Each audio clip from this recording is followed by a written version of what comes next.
sa gloire illumine les regards. Nous pourrons nous y rendre et vivre pour toujours. À cause de toi, à cause de toi, à cause de ton amour, à cause de ton sang. Bonjour, alors j'espère que vous êtes toujours bénis de voir comment que le Seigneur nous amène à comprendre les profondeurs de son plan merveilleux qui est l'Église de Jésus-Christ. Et encore une fois, on va regarder comme un petit peu de révision pour se mettre dans le contexte, pour mieux avancer dans la compréhension. Et là, aujourd'hui, on va traiter sur, premièrement, la finition du conseil de sa volonté pour voyager avec le mot « hors de l'esprit » pour mieux le comprendre encore et qui va nous conduire après ça à la personne de Jésus-Christ. Et on va voyager à travers cela. Et alors, vous êtes placé directement au centre de l'abondance de Dieu, au-delà de tout ce que vous pouvez demander ou quand vous demandez quelque chose, vous pensez quelque chose, vous dites, ça se peut-tu, je pourrais l'avoir, mais la parole de Dieu l'a dit. Donc, tout cela fait partie du plan de sa grâce, de sa volonté, quand on marche avec la parole et on considère ses voies comme la priorité de nos vies. Alléluia. Et cela nous amène vraiment à voir la précision de qu'est-ce que Dieu a créé pour notre environnement spirituel. Alléluia. Et vous savez, notre environnement spirituel est rempli d'air, d'onction. Alléluia. Est rempli aussi de puissance. Est rempli aussi de tout ce que Dieu a pensé, imaginé pour nous. Et c'est à nous d'aller chercher dans les lieux célestes et le vivre pleinement comme lui l'a voulu. Donc, on va regarder maintenant la base de tout ça et on va continuer par la suite dans les autres déclarations que l'Éternel a données. Alléluia. Tout d'abord, le conseil de Dieu, sa volonté, le principe de la création, on va regarder qu'est-ce que ça accompagne quoi ça? Qu'est-ce que ça veut dire ça? OK. Alors, le conseil de sa volonté, on va le voir un petit peu plus loin. Alors, est rempli du réma. Le réma sort de la volonté de Dieu. Le réma sort de la pensée de Dieu, de la volonté de Dieu. L'énergéo, qui est l'énergie, le flot d'énergie de Dieu, est déployé selon sa volonté. Et tout ce qui peut exister du visible et de l'invisible est rempli de la pensée créatrice de Dieu, de toutes choses. Alléluia. Vous comprenez là? De toutes choses. Alléluia. Et ça, c'est quelque chose de bien important à déposer dans nos cœurs parce que c'est là qu'on voit comment les choses, Dieu les a écrites. Alléluia. Et c'est ça. Donc, on va lire encore le verset 11 du chapitre 1 d'Éphésiens. Et là, on va voir jusqu'à quel point que Dieu est fidèle pour nous diriger dans toutes ses voies. En lui, nous sommes aussi devenus héritiers, ayant été prédestinés suivant le conseil de sa volonté, de celui qui opère toutes choses d'après le conseil de sa volonté. Hein? Alors, le conseil de sa volonté, le Père, le Fils et l'Esprit. Hein? Le Père, le Fils et l'Esprit. Vous vous en souvenez d'ailleurs, on vous a donné 3 mots avec lesquels vous devez savoir pour votre vie chrétienne de tous les jours. Alors, le premier mot était énergéo, le premier mot. Énergéo, qui veut dire marcher avec les opérations de Dieu. Le deuxième mot qui était exousia, qui est l'autorité que Jésus nous a donné pour chasser toutes les puissances des ténèbres et tout tasser à droite et à gauche de ce qui s'oppose à sa volonté. Et Dieu nous a donné ce privilège-là avec le mot exousia, qui est l'autorité que Jésus nous a donnée. Alléluia. Alors, c'est lui qui ordonne toutes choses d'après le plan de celui qui opère toutes choses. 1 Corinthiens 12, 6. Hein? Alors, le dynamis, le troisième mot. Alors, le dynamis, c'est celui qui a la puissance d'exécuter ou de rendre visible ce qui est invisible par la démonstration d'esprit et de puissance. Vous avez ça dans 1 Corinthiens 2, 4 et Psaume 104, 30, là, quand il dit que Dieu ordonne, l'Esprit exécute et tout ce qui existe a passé par la puissance du Saint-Esprit. Et vous lirez ça dans le Psaume 104, 30 aussi. Alors, le Saint-Esprit, par les dons donnés à l'Église, rend visible l'action de la volonté de Dieu en faveur du corps des membres de l'Église, dont repose la gloire de son nom. Alléluia. Donc, alors pour comprendre le fondement de l'univers, fallait-il comprendre le principe de la création? Vous comprenez là? Alors, le principe de la création, que vous allez retrouver ce terme-là dans Apocalypse 3, 14. Hein? Apocalypse 3, 14. En lui, nous sommes aussi devenus héritiers, ayant été prédestinés, suivant le plan de celui qui opère toutes choses, d'après le conseil de sa volonté, Éphésiens 1, 11.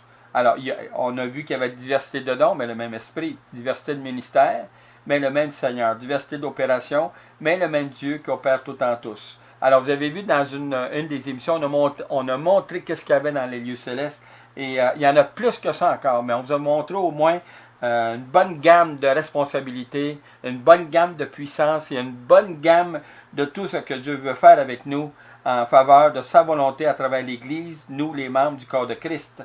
Alléluia. Donc, si on regarde cela, alors il a fallu que Dieu nous donne la vie, le mouvement et l'être pour vivre dans cette dimension-là. La vie, on l'a avec l'Esprit. Et celui qui nous a donné le privilège de vivre cela, c'est Jésus-Christ qui nous a sauvés. Et maintenant, en lui, nous avons la vie, le mouvement et l'être. Alors, pour ce qui concerne toutes les promesses de Dieu, c'est en lui qu'est le oui. C'est pourquoi encore l'Amen est prononcé par lui, par nous, à la gloire de Dieu. J'ai tellement parlé de cela, mais on va peut-être avoir une petite parenthèse tout à l'heure là-dessus, si on a du temps. Alléluia. Maintenant, le conseil de sa volonté est rempli de direction concernant les enfants de Dieu, est rempli de responsabilités concernant les enfants de Dieu, est rempli d'une vision claire de l'appel et les dons que Dieu vous donne. Donc, il ne vous a pas laissé dans le brouillard, il ne vous a pas laissé non plus errant à droite et à gauche, je ne sais pas quoi faire, sauver. Bon, non, je m'excuse, là. Ça, c'est complètement faux, c'est diabolique de penser comme ça. Mais ce que le Seigneur a voulu, il a voulu donner une vision claire. Et cette vision-là, vous devez la connaître à travers la parole de Dieu. Et je vous conseille, j'ai écrit 3 livres d'ailleurs sur l'appel et les dons. Alors, volume 1, volume 2, et aussi le guide sur l'appel, les dons, les ministères et tout ça. Ce sont 3 livres qui ne sont pas chers d'avance et que je vous conseillerais de vous produire. Vous allez savoir exactement l'appel auquel vous vous êtes appelés, que le Seigneur a choisi pour votre destinée sur la terre. Alléluia. Maintenant, on a parlé à quelque part les arts de l'esprit. Maintenant, on va le regarder plus en profondeur pour mieux comprendre, avant d'aller plus loin, pour mieux comprendre l'idée de ce privilège. Puis prenez bien note de ce que je vais dire maintenant, parce qu'il y a des vérités là qui vous concernent au plus haut point, spirituellement parlant, et pour votre conduite sur la terre des vivants. Alors, les arts de l'esprit. Alors, les arts de l'esprit appartiennent à l'esprit et ils comportent beaucoup d'avantages pour votre vie privée dans les lieux célestes en Jésus-Christ. Alors, ça concerne premièrement des provisions pour votre identité, Philippiens 4, 19. Alors, ça concerne des promesses pour votre autorité, 2 Corinthiens 1, 20 à 22. Vous connaissez les versets maintenant. Et ça concerne les bénédictions pour votre vie en abondance, Éphésiens 1, 3 et Jean 10, 10. Alors, encore, qu'est-ce que ça dit? Alors, ça dit que c'est un gage de notre héritage.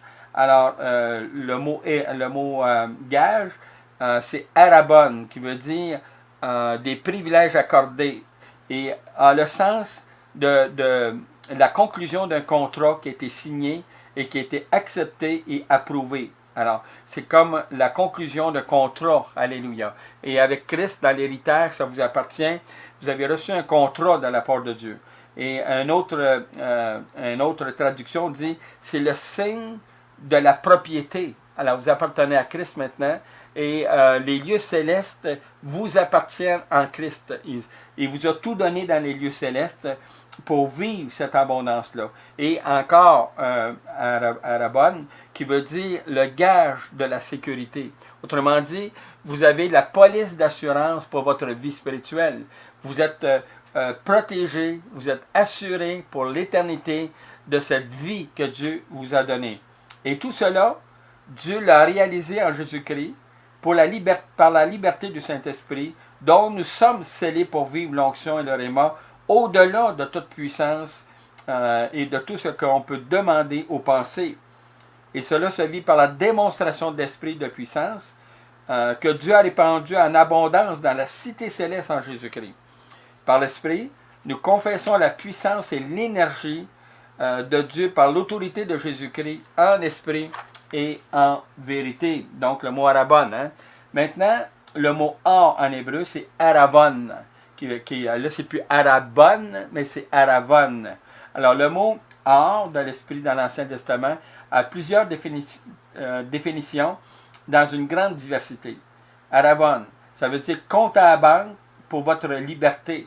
Alors, Dieu, spirituellement parlant, vous a placé, vous a branché à la banque royale céleste, dont tout a été réservé à votre nom, déjà. Alors, alléluia. Ça concerne votre don, votre appel, votre ministère, ça concerne les responsabilités que vous avez dans l'Église, ça concerne aussi toutes les actions. Donc, c'est un compte à la banque céleste royale. Alléluia. Alors, tout cela est pour votre subsistance et pour votre vie abondante. Alléluia.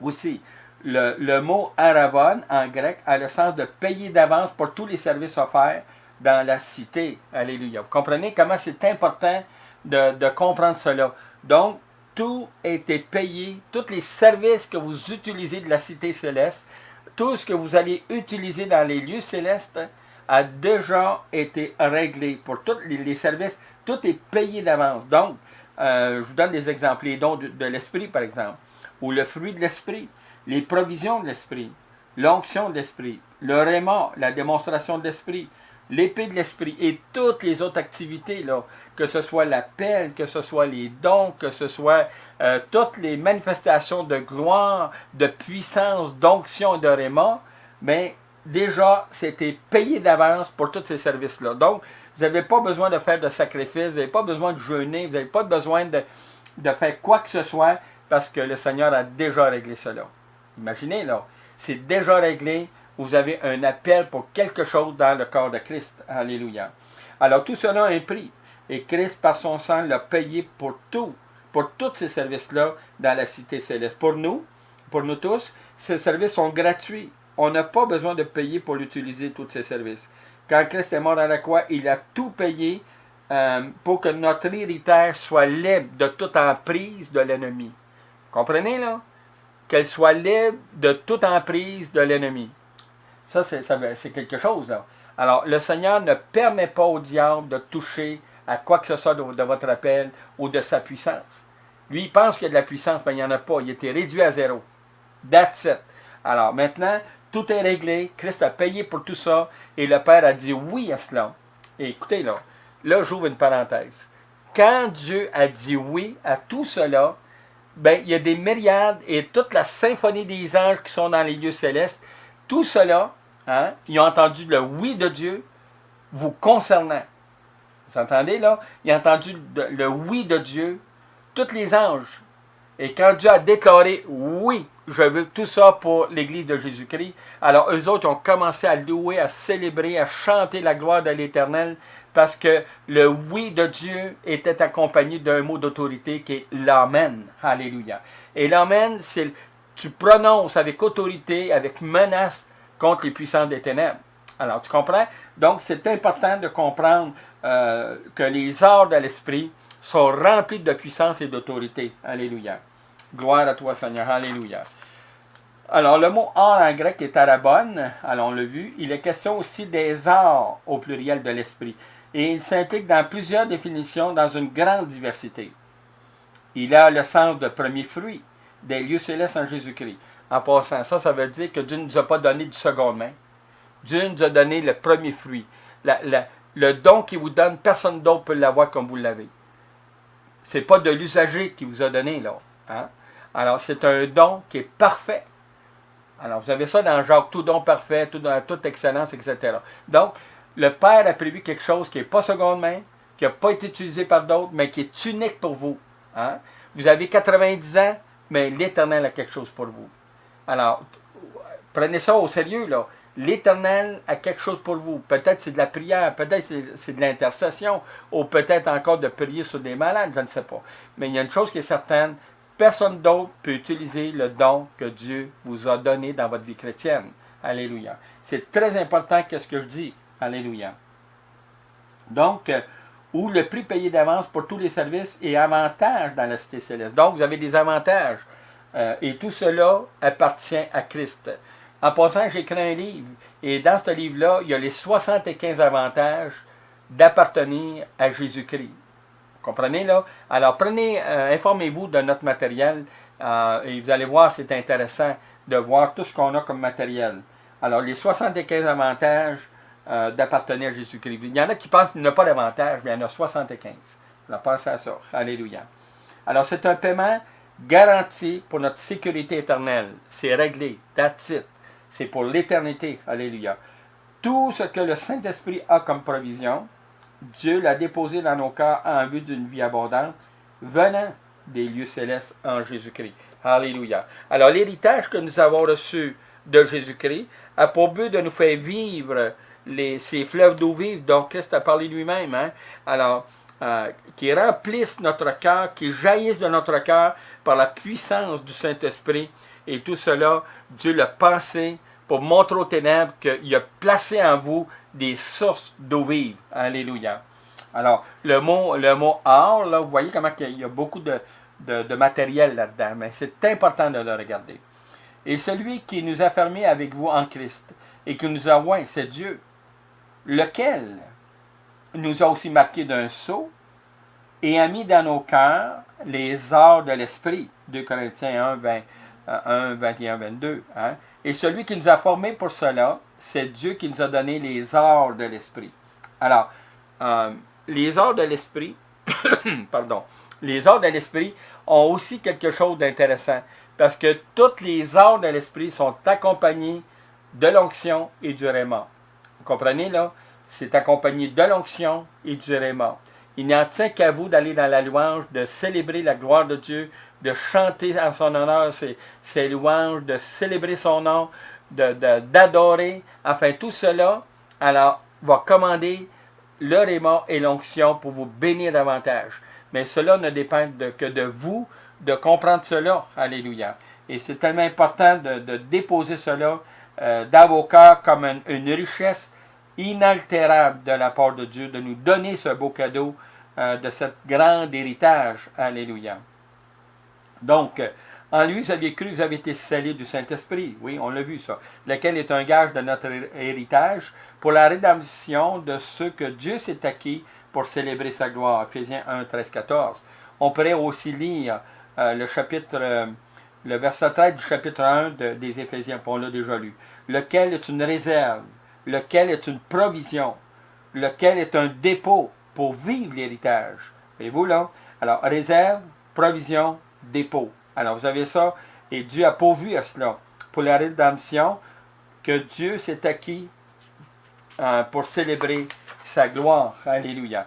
Et là, on peut voir justement cette abondance qu'on a vue dans d'autres émissions. Et cela est tellement important. Donc, on avait dit que l'Éternel avait un plan spécifique pour nous. Et ce plan qui est parfait, il a voulu que chaque être humain, mais là, sauvé par la grâce de Dieu, puisse vivre en abondance ces promesses-là. Et là, on a vu dans d'autres émissions comment que le Seigneur voulait nous amener dans cette dimension de sa gloire qui est tellement grande. Alléluia. Maintenant, ici, ce qu'on va faire, on va commencer à regarder la personne de Jésus-Christ. La personne de Jésus-Christ. Et tout ce qui concerne en tant que Dieu, en tant que Seigneur, en tant que Sauveur, qu'est-ce qu'il est? Et pour nous, qu'est-ce qu'il est? Alléluia. Donc, l'autorité suprême des lieux célestes. Alors, on voit Dieu. Et Dieu se manifeste en tant que Père, Fils et Esprit. Alléluia. Alors, oh, gloire à toi, Seigneur. Donc, par exemple, pour donner cette idée-là, quand que le Seigneur dit « Je vous enverrai mon esprit », il n'a pas envoyé l'esprit de n'importe quoi, et le seul qui pouvait envoyer, c'était le Saint-Esprit. Mon esprit. Alléluia. Vous comprenez cela? Comment c'est important. Donc, le Père, le Fils, l'Esprit. Et ceux qui habitent déjà dans les lieux célestes, les anges de toute catégorie, le peuple de Dieu de l'Ancien Testament, Moïse, Élie et les 24 vieillards, et bientôt nous du Nouveau Testament, à la rencontre de Christ, l'agneau du ciel, que vous allez... je vous conseille de lire l'Évangile de Marc, chapitre 9, verset 4. Apocalypse 19, 4 à 6, et 1 Thessaloniciens 4, 15, 16, 1 Corinthiens 15, 49 à 54. Alléluia. Alors, je donne ces versets-là parce qu'il y en a beaucoup à lire. Alors, Dieu, quand il a établi les lieux célestes, il a établi aussi des lois qui vont avec, des lois spirituelles. Alors, les lois invisibles de Dieu contiennent tout le fondement de Dieu qui est basé sur le principe de la création, de la création selon son conseil ou le conseil de sa volonté. Hein? Alors, Éphésiens 1.11, Apocalypse 3.14. Et tout l'univers des lieux célestes de l'éternité est habité par la louange, l'adoration et les cantiques. Apocalypse 4.8, par exemple, Apocalypse 19.4 à 6, et encore Apocalypse 5, verset 9 à 14. Alors, tout l'univers est rempli de lumière, de sa gloire. 1 Jean 1.5, Apocalypse 1.16, Apocalypse 21, 23, 24. Alors, vous allez lire dans cela, Saint, Saint, Saint est l'Éternel des armées. La terre est remplie de sa gloire. Isaïe 6, 3. Alors, le Fils est l'image du Dieu invisible, le premier-né de toute la création, Colossiens 1, 15. Car en lui ont été créées toutes choses qui sont dans les cieux et sur la terre, les visibles et les invisibles. Il nomme trône, ça c'est invisible, dignité c'est invisible, domination c'est invisible, autorité c'est invisible. Alors, tous ceux-là, c'est ceux qui étaient dans l'adoration, mais qui ont été jetés en dehors du ciel. Alléluia. Alors, tout a été créé par lui et pour lui. Il est avant toute chose, et toute chose subsiste en lui. Colossiens 1, 15 à 17. Car Dieu a voulu faire habiter toute plénitude en lui. Colossiens 1, 19. Alors, vous voyez comment c'est important de comprendre la valeur réelle de Jésus-Christ. Alléluia. Alors, j'ouvre cette parenthèse. Là. Tout l'univers, prenez ça en note, là. Tout l'univers est imprégné de sa gloire. Tout l'univers est imprégné de sa gloire. Alléluia. Et tout l'univers, que ce soit les étoiles, que ce soit la Voie lactée, que ce soit la Lune, le Soleil, la Terre, tout, là. Hein? Alors, tout était imprégné et tout cela loue l'Éternel. Lisez ça dans le psaume 148 à 150, là. Vous allez voir que tout ce qui existe, que les œuvres des champs, hein, que nommer l'air, l'eau, tout, là, ça rend gloire à l'Éternel. Alléluia. Et tout est imprégné de Jésus-Christ. Donc, Christ est l'empreinte de Dieu, l'empreinte de sa personne. Dans les derniers temps, Dieu nous a parlé par le Fils. Il a établi héritier de toutes choses. Par lui, il a aussi créé l'univers. On vient de le faire. Alors, le Fils est le reflet de sa gloire et l'empreinte de sa personne. Et il soutient toutes choses par sa parole puissante. Hébreux, chapitre 1, les versets 2, 3. Il dit ceci, « Toi, Seigneur, tu as au commencement fondé la terre, et les cieux sont l'ouvrage de tes mains. » Hébreux 1, 10. Hein? Et le mot « empreinte », pour donner juste une idée de... on vit dans un système économique on est beaucoup équipé aujourd'hui avec toutes sortes d'affaires, là, et des photocopieurs, des imprimantes, enfin, vous savez. Alors, le mot « empreinte », Hébreux 1, 3, en grec, est caractère, et il comporte plusieurs définitions. Alors, que veut dire une première impression de lui-même. Qui peut s'imprimer lui-même? Il y aurait juste le Seigneur qui peut faire ça. L'image imprimée de Dieu, l'image imprimée par Dieu lui-même, Dieu qui s'imprime sur lui-même, alors qui donne l'idée de mieux comprendre qui il est. Le Fils est le reflet de sa gloire, l'image que transmet le miroir de lui-même et l'empreinte de sa personne. Moi en toi et toi en moi, disait le Seigneur dans Jean 17, versets 19 à 23. Christ, le reflet de Dieu, et Dieu, le reflet de Christ. Alléluia. Vous comprenez comment que c'est uni ensemble. Hein? Il n'y a pas de séparation. Hein? C'est uni, là. Hein? Il n'y a pas d'espace. C'est uni. Alors, même les anges ne sont même pas entre les deux. C'est uni, c'est un. Alléluia. Alors, c'est la parfaite empreinte de lui-même. Dieu est formé du Père, du Fils et du Saint-Esprit. Tout comme l'homme est formé d'un corps, d'une âme et d'un esprit. et qu'ensemble, cela forme un tout. Ou un autre exemple encore, qui est l'eau, la neige et la glace. Et pourtant, c'est de l'eau, hein? Sur différentes formes. Hein? Alors, cela nous donne un bon exemple de comment comprendre la Trinité, ou la triunité, si on pourrait dire, qu'est le Père, le Fils et le Saint-Esprit, ne formant qu'une seule personne. Alléluia. Alors, je ne suis pas en train de limiter Dieu, de dire que Jésus n'est pas Dieu, que Saint... Non, non, c'est pas ça que je dis. C'est qu'ensemble, ils sont tellement unis qu'ils ne forment qu'un. Et c'est pour ça que quand le Seigneur a dit « Je vous enverrai mon esprit », il n'a pas dit l'esprit de n'importe quoi. Et à travers la parole, on voit l'esprit de Dieu. Voyez-vous là? Alors, on voit plusieurs définitions qui nous réfèrent justement à cette idée de trois manifestations de Dieu. Alléluia. Le mot grec « elkon », qui est l'image de Dieu, et voici quelques définitions. Toute la gloire de Dieu brille sur lui. Ce Fils est vraiment ce que Dieu est, 2 Corinthiens 4.6. Dieu, son image, transposée en Christ, 2 Corinthiens 4.4. L'image imprégnée, répondant à l'original, Philippiens 3.21, 1 Corinthiens 15.27, Philippiens 2.6. Christ est l'égal de Dieu, parce qu'il est Dieu depuis toujours. Pourtant, cette égalité, il n'a pas cherché à la garder à tout prix pour lui-même. Ça, c'est la version parole de vie. Quand Dieu a créé l'univers, les cieux et la terre, et tout ce qui s'y trouve, et avant que le monde puisse l'habiter, déjà dans les lieux célestes des ténèbres, le prince de l'air était prêt à séduire.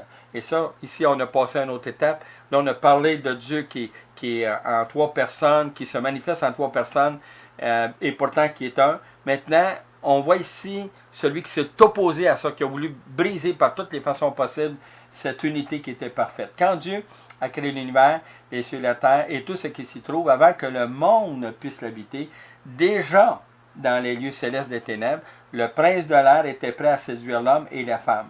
Et dès qu'il fut créé à la ressemblance de Dieu, et prenez note, à la ressemblance de Dieu, Satan le diable, le père du mensonge, séduit l'homme et la femme, dont les conséquences du péché, qui entra dans le monde, sépara l'homme de la communion de Dieu et de sa présence. Éphésiens chapitre 2, les versets 1 et 2.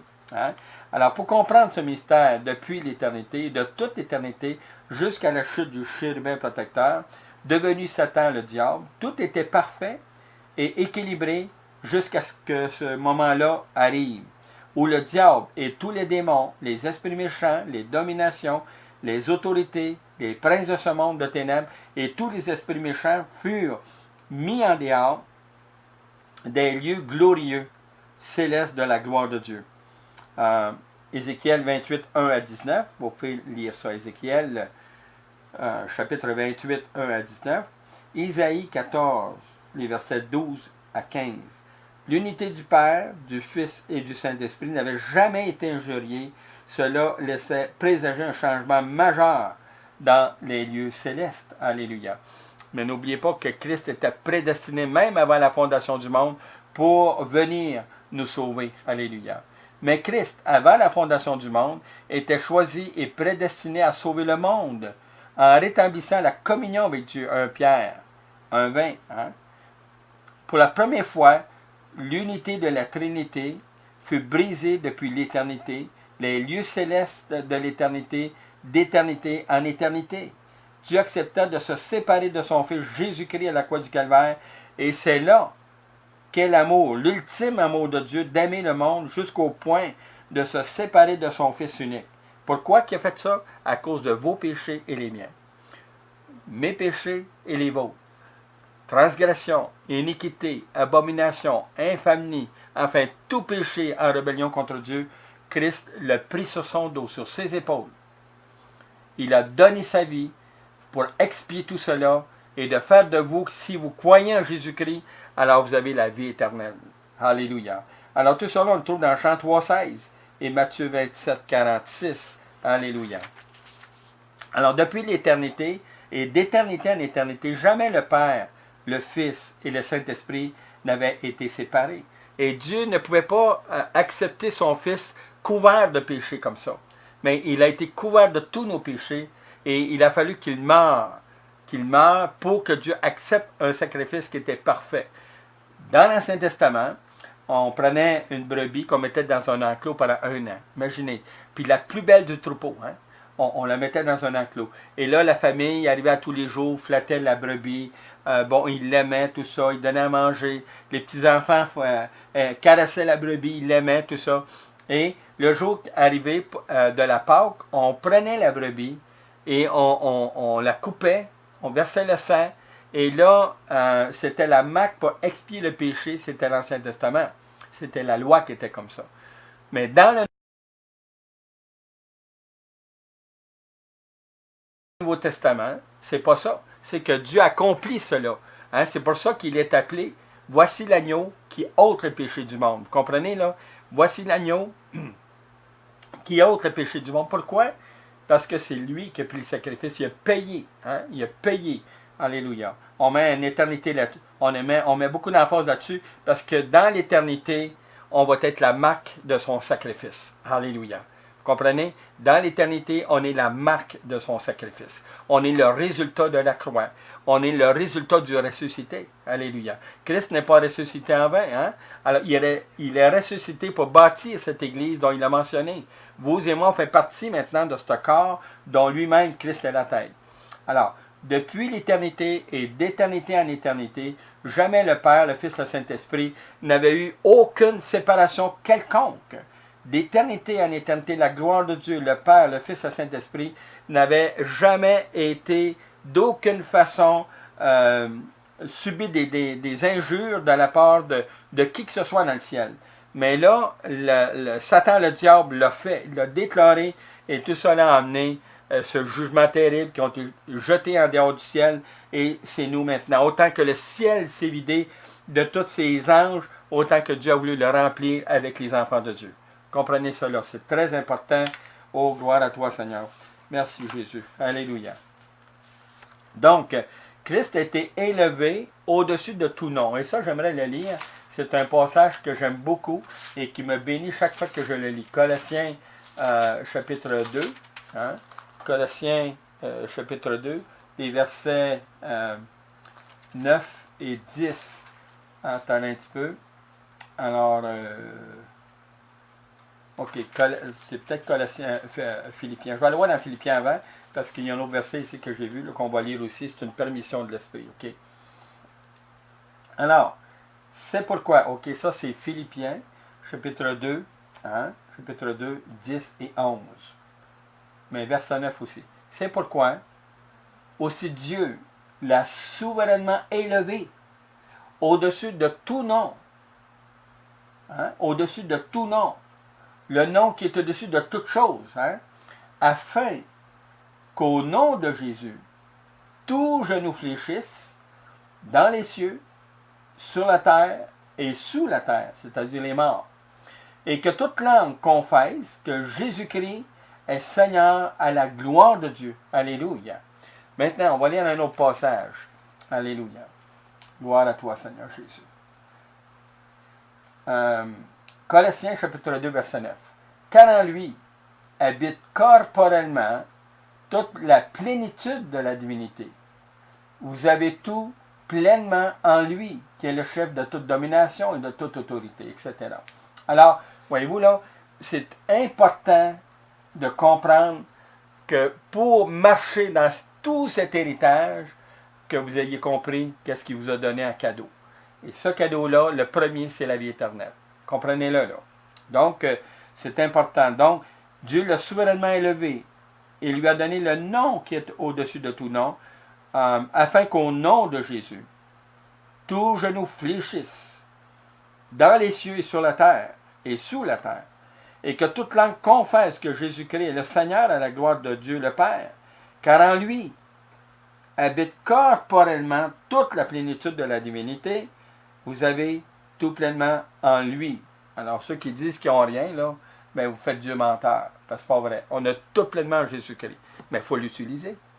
Vous comprenez? Il faut s'en servir de qu'est-ce que Dieu nous a donné. Prenez-le. Hein? Prenez-le. Saisissez-le. Prenez la parole. C'est ça la découverte. C'est de prendre la parole, de la lire. Comment c'est important. Et là, vous allez découvrir ce trésor merveilleux qui est pour votre vie. Parce que vous libérez le Saint-Esprit par la connaissance que vous allez acquérir à travers la parole de Dieu. Alléluia. Et ça, c'est important. Gloire à toi, Seigneur. Alors, voilà que il s'est passé un événement avec Philippe. Et on va lire ça. Jésus est dans le Père et le Père est en lui. Philippe dit à Jésus, Seigneur, montre-nous le Père. Jésus lui dit, il y a si longtemps que je suis avec vous et tu ne m'as pas encore connu, Philippe. Celui qui m'a vu a vu le Père. Comment dis-tu, montre-nous le Père? Ne crois-tu pas que je suis dans le Père et que le Père est en moi? Jean 14, 7 à 12. Je leur ai donné la gloire que tu m'as donnée, afin qu'ils soient un comme nous sommes un. Moi en eux, c'est-à-dire vous, moi en eux, vous là, et toi en moi. Voyez-vous l'unité que le Seigneur a? Aujourd'hui, on subit beaucoup de divisions dans nos églises, mais Jésus, c'est l'unité. Et le jour que vous allez vous humilier, le jour que vous allez accepter d'obéir à Jésus-Christ, d'accepter sa parole comme l'autorité de votre vie, le pain de votre vie, le jardin qui porte les fruits pour nourrir votre âme. Mais le jour que vous allez faire ça, vous allez découvrir Jésus-Christ. Parce que j'ai comme l'impression, dans cette province de Québec, on n'a pas compris qui était Jésus-Christ. On sait qu'il est mort sur la croix, qu'il est ressuscité, qu'il a payé nos péchés, puis c'est fini. Non, non. Il y a tout un programme et Dieu vous aime. Dieu vous aime. Est-ce que vous êtes prêts à dire oui, Seigneur? Je vais lire ta parole. Je te promets de la lire tous les jours, la parole. Bien, c'est sûr. Vous devez le faire. Ce n'est pas qu'une promesse, vous devez le faire.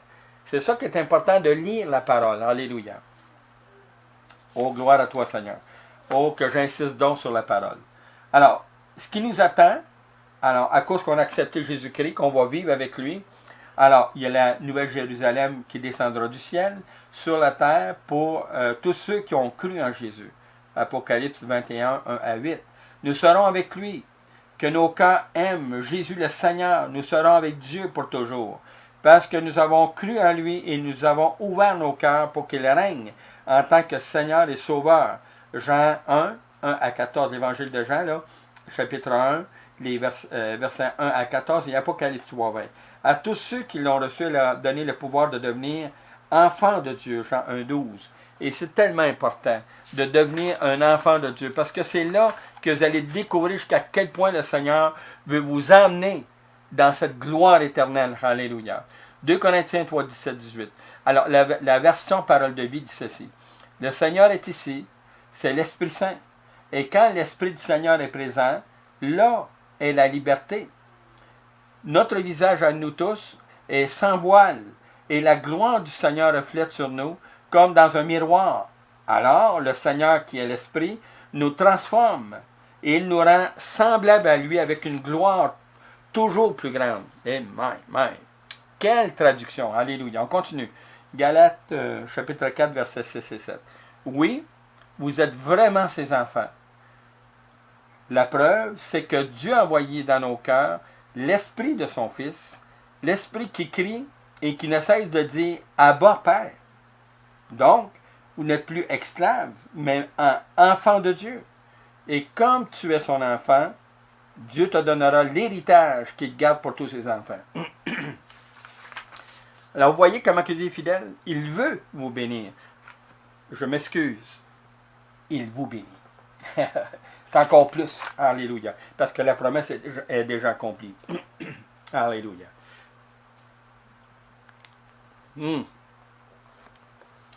Alors, encore dans une traduction, alors, Philippiens 2, 6 à 11, lui, il est l'égal de Dieu depuis toujours.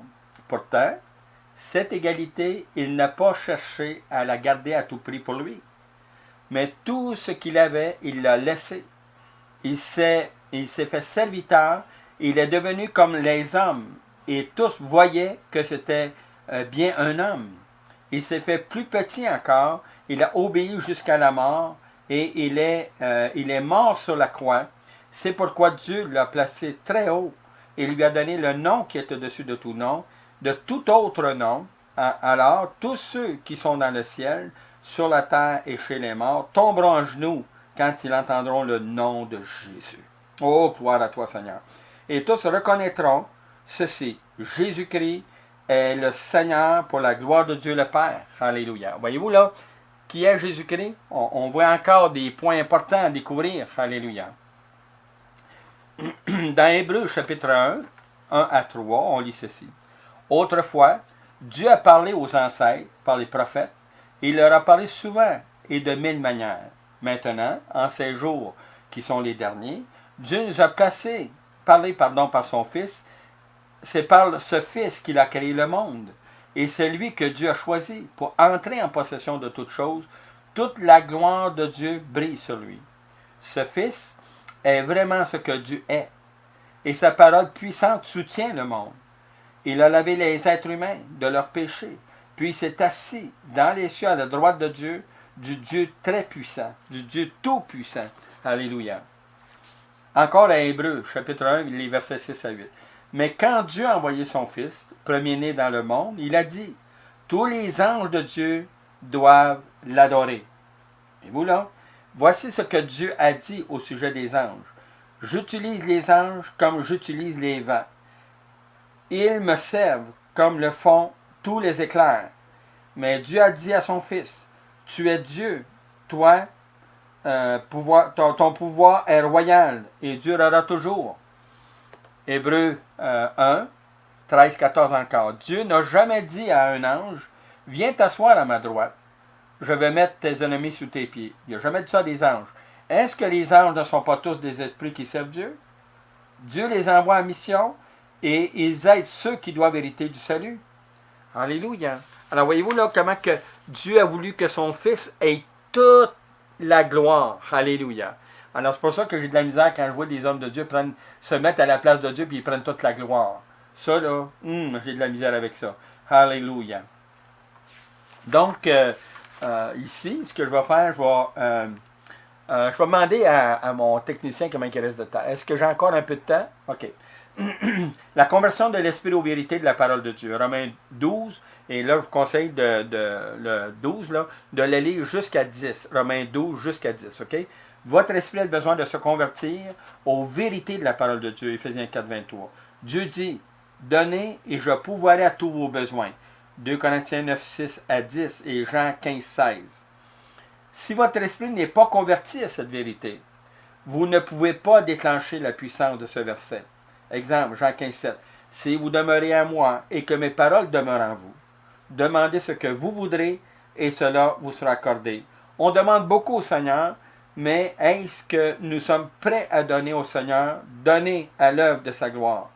On peut lire la parole de Dieu, on peut entendre la parole de Dieu, ou même citer la parole de Dieu, mais si votre esprit n'est pas converti à cette vérité, cela ne sert de rien. Vous comprenez? Alors, le principe de la foi, c'est de déclencher quelque chose d'impossible. Hébreux 11, 1. Comment pouvez-vous déclencher quelque chose d'impossible si vous n'êtes pas converti à la vérité? La foi est le mécanisme déclencheur des choses impossibles. C'est une démonstration des choses qu'on ne voit pas. L'impossible est devant vous, mais la possibilité est aussi devant vous. La foi n'est pas seulement pour le spirituel, mais aussi pour le matériel. Et tous vos besoins, qui est marqué dans Philippiens 4, 19, 1 Jean 5, 14, 15. Et nous savons que ce que nous avons demandé est déjà accordé. Si ces versets bibliques ne sont pas dans votre cœur par la foi, alors ce que vous venez de lire n'a aucun effet sur vous. Si vous n'êtes pas converti à ce que Dieu dit, alors pensez pas que vous allez recevoir parce que votre cœur est incrédule. L'esprit que nous avons en nous interprète les informations dans le but de créer de la maturité nécessaire à notre croissance physique. Le Saint-Esprit que nous avons reçu de Dieu interprète les informations de la parole de Dieu dans le but de renouveler notre esprit, de notre intelligence et à revêtir l'homme nouveau créé en Dieu selon la vérité de la parole de Dieu. Éphésiens 4, 20 à 23. Le Saint-Esprit transforme nos vies spirituelles par le renouvellement de l'intelligence basée sur la parole de Dieu qui a créé le discernement et la compréhension à la vérité de la parole de Dieu. Romains 12, 2. En d'autres termes, Tant que notre esprit n'est pas converti à un verset de la parole de Dieu, il n'y a pas de foi, ni d'action, ni de puissance qui peuvent créer une transformation dans notre esprit. Veux-tu être guéri? Exemple, veux-tu être guéri? Tant que cette vérité n'est pas incrustée dans ton cœur, dans ton esprit par la foi, ben, cette valeur, tu ne peux pas recevoir quelque chose de Dieu, là. Hein? Pourquoi cela? Parce que votre esprit n'a pas été converti à cette vérité. Veux-tu être guéri? Il faut qu'il y ait transformation dans votre esprit. Il faut qu'il y ait conversion à ce verset de Jean 5,5. Oh, gloire à toi, Seigneur. Alléluia. Alors, dans les prochains chapitres, on va voir la description maintenant des mots grecs et on va les regarder en détail.